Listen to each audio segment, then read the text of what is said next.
Hello అండి అందరికీ.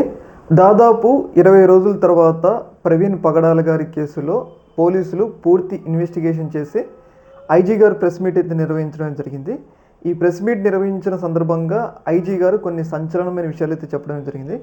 ముఖ్యంగా ఇప్పటి వరకు కూడా ఈ యొక్క ఇన్సిడెంట్ని అందరూ కూడా క్రైస్తవ సమాజం ప్రతి ఒక్కరు కూడా ఏమనుకున్నారంటే ఇది పక్కాగా హత్య అనుకున్నారు. కాకపోతే ఐజీ గారు దీన్ని పూర్తిగా తోసిపుచ్చడం జరిగింది.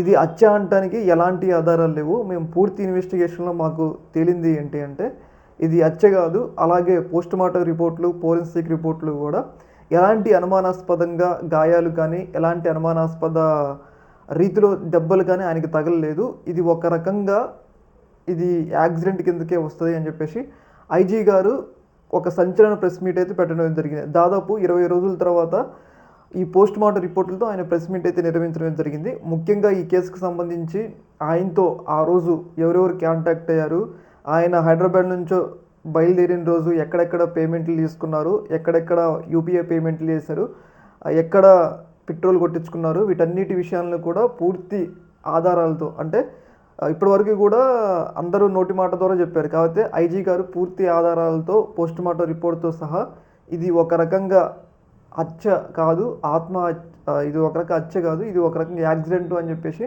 ఆయన చెప్పడం జరిగింది. ఏదేమైనా కానీ దాదాపు 20 రోజుల నుంచి కూడా రాష్ట్రం మొత్తం ముఖ్యంగా క్రైస్తవ సమాజం ఈ యొక్క పోస్ట్ మార్టం రిపోర్ట్ కోసం ఎదురు చూస్తున్నారు. అర్థమైందా? అసలు ప్రవీణ్ పగడాల గారి ఆత్మహత్య అని చెప్పేసి. అయితే ఎప్పుడెప్పుడు వస్తుందా అనుకున్న పోస్ట్ మార్టం రిపోర్ట్ అయితే రావడం జరిగింది. ఐజీ గారు పూర్తి ఆధారాలతో ఆయన యూపీఐ పేమెంట్లు, ఫోరెన్సిక్ రిపోర్ట్లు, అలాగే ఆయన ఎవరితో ఫోన్ కాల్ రికార్డులు వీటన్నిటిని కూడా బయటపెట్టి ఇది ఒక రకంగా యాక్సిడెంట్ అని చెప్పేసి ఆయన ప్రకటించడం జరిగింది.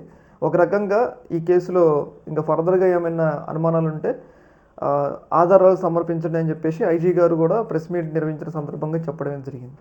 ఈ యొక్క అంశంలో మీ యొక్క అభిప్రాయాన్ని కింద కామెంట్లో తెలియజేయండి. ఒక మినిట్.